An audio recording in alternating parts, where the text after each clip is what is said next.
It's in the public's interest to know about Gladys Berejiklian's metro to Beijing. I'm saying this for legal reasons and also because I predict the Australian government will become more authoritarian as it slowly is meshing itself with the Chinese Communist Party in Beijing. Currently, Gladys Berejiklian is the Premier in New South Wales, the most powerful woman in Australia. How did she get here? What are the forces behind her meteoric rise to power? Yet, when we look at her wiki page, she is Armenian Australian, Armenian first, not Australian Armenian. Why is Armenian first and Australian second? As an Australian, I am insulted that one of our politicians puts a foreign country ahead of ours. I put Australia first in everything I do, therefore I expect the same from my politicians. By 2006, Gladys Berejiklian was occupying the shadow minister role for both transport and citizenship portfolios.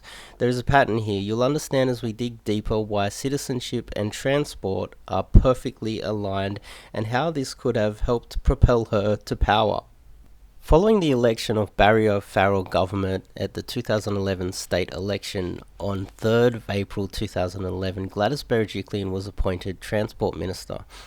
She quickly got to work on Sydney's rail future, the New South Wales Transport Master Plan.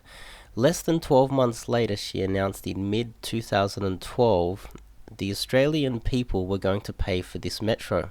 Simultaneously, the light rail was to be built in Sydney CBD, so this particular metro could be built without scrutiny.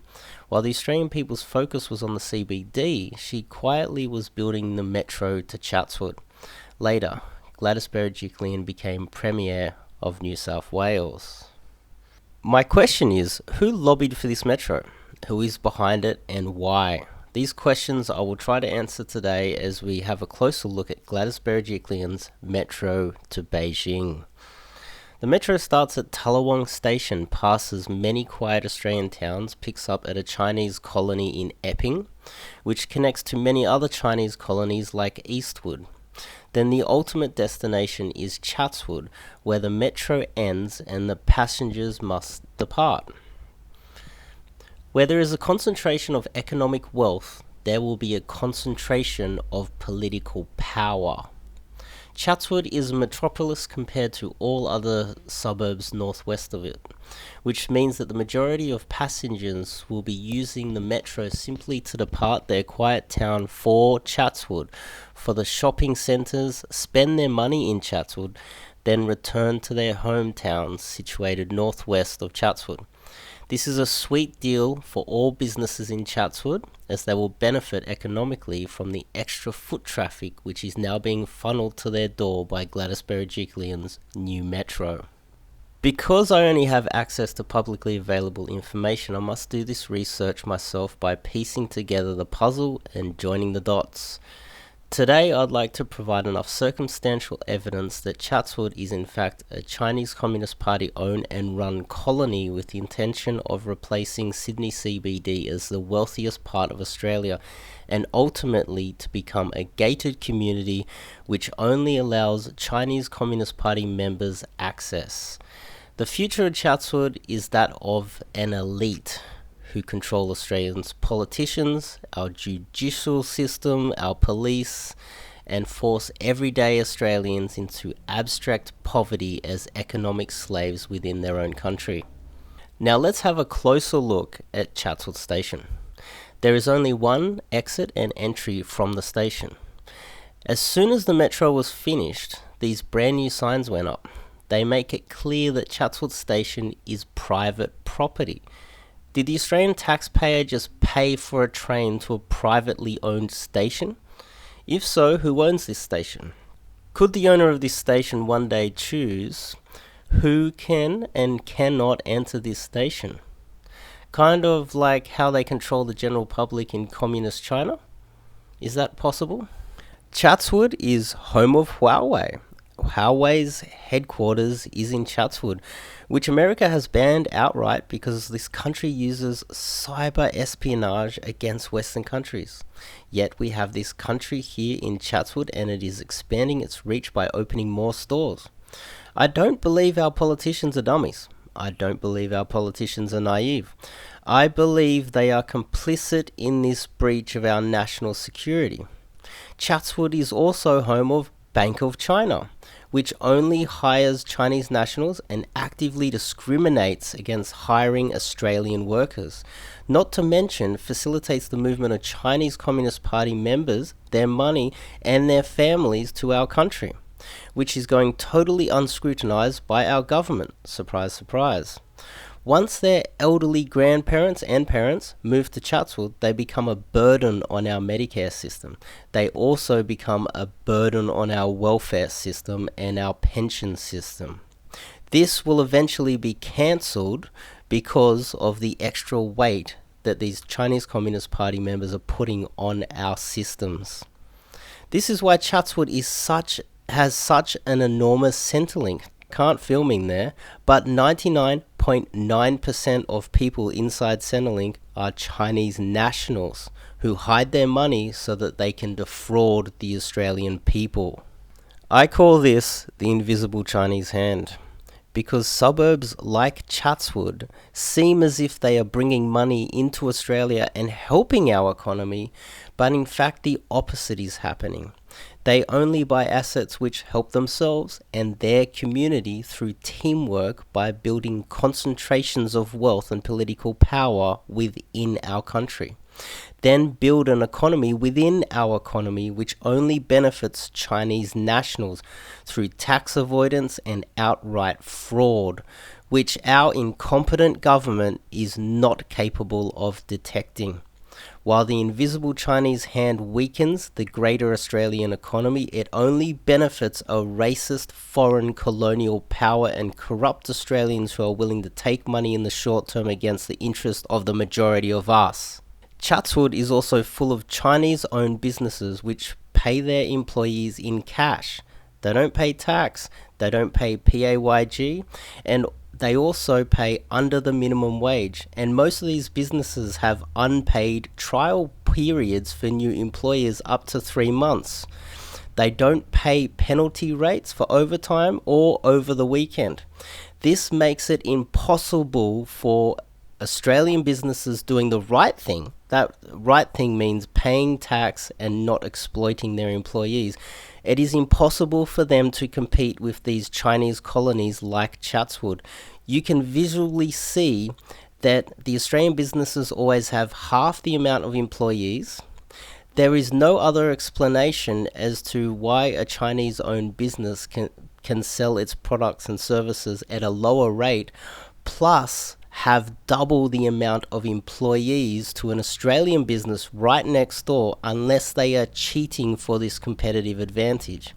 The only other explanation is that they are money laundering by using this business as a front, and if that's happening, then I'm probably more likely to say that it is okay because they were spending money in the economy, but I don't think that they would be throwing money away because that's not how the Chinese people behave. They are very savvy people, so I believe that they are totally fraudulently avoiding tax and doing everything they can illegally to get a competitive advantage against Australian businesses who do the right thing and pay tax.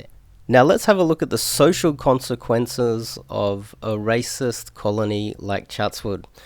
Let's look at racism against white people in Chatswood. You cannot have a dominant, insidious colony without having a way to mobilize them against the local population. Back in 2018, in America that is, 2 black men were asked to leave Starbucks for being abusive. They refused. The police were called. This made world news. The CEO of Starbucks apologized for this, and it made world news. So these people, they got justice. They at least got recognition of racism in America. My argument is that it is far more difficult being a white man in Australia than being a black man in America, because I had an even more shocking encounter with the owner of Shingle Inn, a cafe inside Westfield Shopping Centre in Chatswood, which is very similar, but even worse. I was in the lead up to my hip replacement. I was in chronic pain and I needed somewhere to sit down because of my disability.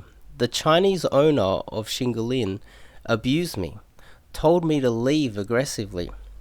And then when I got up, I filmed the encounter. He chased me. He said he'll remember my face, he'll call the police, he'll call security, he threatened me.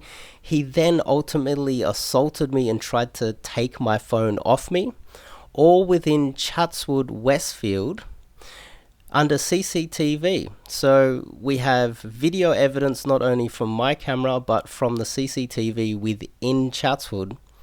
Therefore, it is far more dangerous being white in Australia than being black in America. I later asked an Asian guy to sit in Shingalin for me to run this experiment just to see if it was pure racism. I wanted to have evidence. My Asian friend was not bothered. He didn't buy anything. He just sat there and played with his phone for a long time, which is evidence that the owner of Shingalin targeted me based on my skin color. Here is the footage. Right? No, I just waited for her. For you. This is for customers, right? Are you my customers? Huh? You're reading my papers, right? It's my paper. I pay for them. Okay. Just leave it now. Okay? Right? Okay, I'll go. What's none of my business? Over here. You're abusive. I think you're racist. Racist? Yeah, I think you're racist. Just go away. Why are you telling me to go away? Why you stay here, sir? It's because I'm white. Is it? Wait for what? It's because I'm white, isn't it? Why? Doesn't matter. Because you're In racist. Australia. I've been here for 15 years. And you hate white people. Why? What for? Why you hate white people? Go away. There's nobody here. Recording. I'm trying to go. Keep going. I'll call babe. the police. Okay? I remember your face. You just touched me. What? Don't touch me. Did you see that? He just assaulted me. Also, you cannot have a successful colony if your women end up dating the barbarians and the locals in the country you are trying to dominate. This will integrate the two peoples, which the Chinese Communist Party does not want to happen. The ultimate goal of a colony is to segregate the colony from the locals economically, politically, and socially, because you cannot control them unless you are separated from them. Therefore, before the Chinese colony has total control of our local government and can use force by enacting anti-messination laws, they must use other means to warn Chinese girls away from dating the locals. This is where Asian Boss come in. They became famous for their anti-messination YouTube videos, which say that all white men have a fetish for Asian girls. White men have diseases like yellow fever. These videos were filmed in Chatswood and warn all Chinese girls against mixing with the dirty white locals. These racist videos by Asian Boss perfectly meet the needs of this aggressive Chinese Communist Party colony. The scariest part is that after creating such disgustingly racist videos, Australian businesses were still happy to sponsor Asian Boss. SBS introduced them as social media stars. Marquee, a nightclub in the Star Casino, allowed them to film inside, which was probably a paid sponsorship as well. Here's some of their video. What's up? It's Steve from Asian Boss. So, Jesse, you're like the whitest friend I have. A term usually applied to white male who have a clear sexual preference for Asian women. At its extreme, yellow fever can even be characterized as some sort of a fetish for Asian women based on their race and their stereotypes that they are easy and submissive. Negative thing. Negative thing? I think it's kind of racist. It's not basing on their personality, but just because you're Asian, then they like you. I guess I heard maybe they think we are very follow. We can follow the husband. We can do a lot of housework. We can be gentle. When they're angry, we can comfort them like a cat. The cute little Asian girls. Yeah, cute little Asian girls. That's what they usually say, I think. You know, obedient towards the things that they are told from the white men. I've seen TV shows where people discuss that, and people have said that's because of porn. And I think if that's the case, I don't really see that as a positive. Another problem with this Chinese colony in Chatswood is that they cannot allow any meshing of cultures. They need to keep reminding the Chinese Communist Party members in Chatswood that their culture is superior to the culture of the people that they are trying to dominate. So you cannot allow any meshing of cultures, and you cannot allow any external influence to infiltrate your colony. This is why, on our national public holiday, Australia Day, the Chinese Communist Party will actually put up Chinese New Year celebration decorations early on Australia Day to cover up the fact that it is Australia Day, so that they can block it from the view of the local people. You see, this is how the Chinese Communist Party controls their colony through culture. They want them to believe that their culture is superior to the Australian peoples and the barbarians that they are trying to control. Now, once the colony has a distinct identity and it is superior in their view than the barbarians that they are trying to control, if you are a barbarian white man like me, it makes it almost impossible to make friends, any social interaction, bring any culture. Dating's impossible. It is impossible to get work. It's a very harsh place to live because the Chinese Communist Party rules it and their enemy is white men. So here's more evidence of a white man simply saying hello to Asian men in Chatswood. Hi, I'm Kyle. Very nice to meet you. Oh, nice to meet you too, mate. What do you want? Oh, man. Let's Patrick! Come with him. What do you want? Patrick, your friend. What? A very nice guy. Are you looking for some? Alright, what do you want, man? What do you want? What do you want? Tell me what do you want? Alright, tell me, come on. Tell me what you want. I need to go. My mom's waiting. What? What do you want, mate? What do you want? I'm alright. Tell me. Are you looking for fuck, buddy? Oi, what do you want? Oi. Alright, take it easy, man. Yeah, you too. Like, no. I'm being respecting. Yeah, hi. Yeah, thank you. But it's pretty like if you talk to anybody else, it's not that good. Alright. Take it easy, man. Yeah, you too. Alright. Have a good one. Yeah, you too. See you around.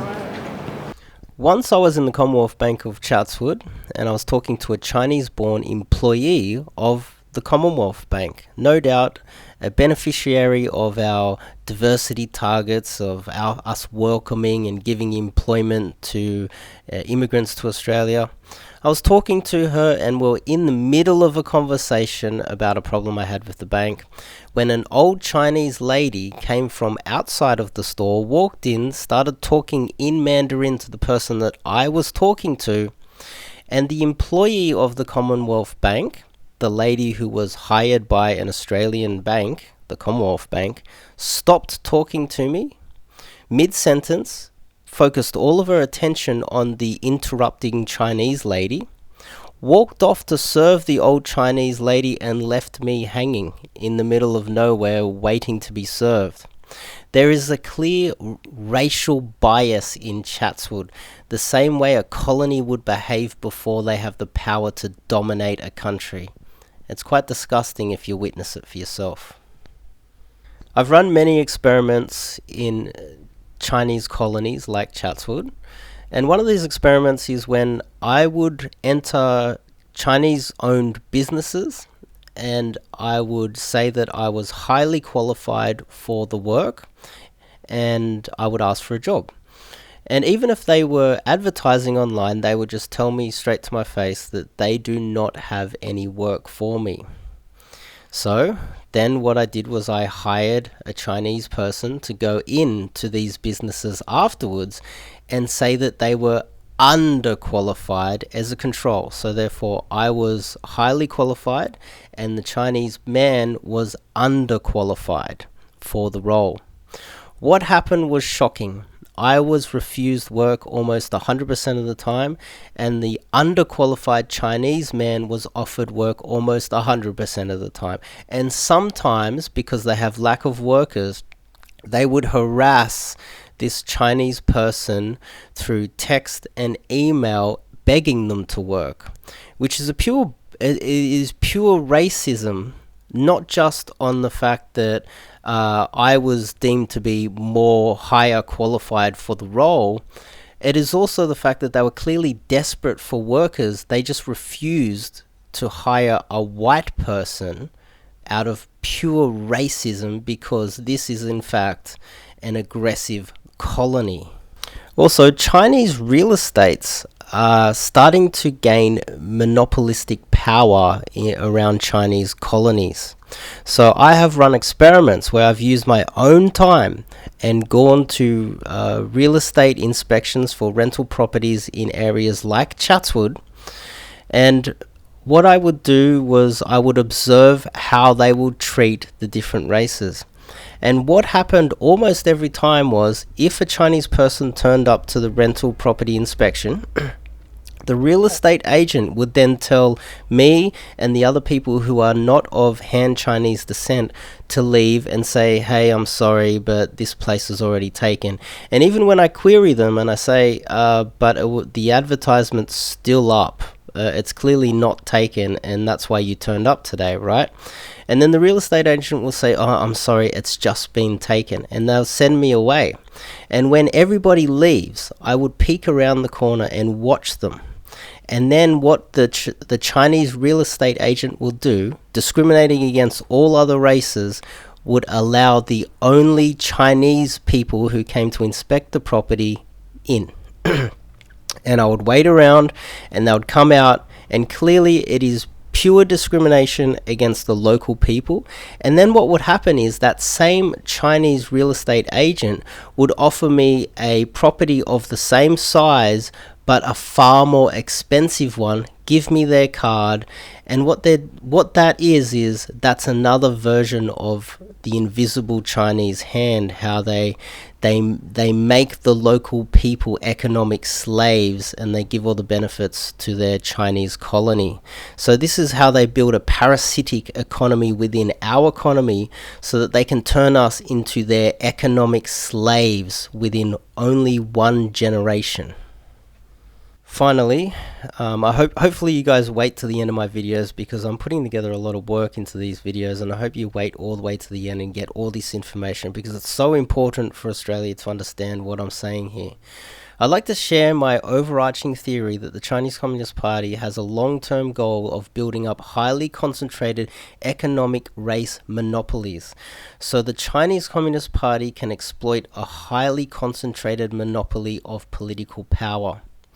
Chatswood meets that ends by acting as a replacement for Sydney CBD. Once the political power is concentrated in the hands of a few Chinese colonizers, Chinese elite, this power will be almost impossible to dislodge. My micro projection correlates with the macro projection, as they are very much acting in unison. My warning to the Australian people is, if you do not do something now, by 2034, the Chinese Communist Party will dominate Australia, and your children will be unemployed, uneducated, and relegated to a low socio-economic status with impossible barriers to economic prosperity in the future. See you guys in the next video.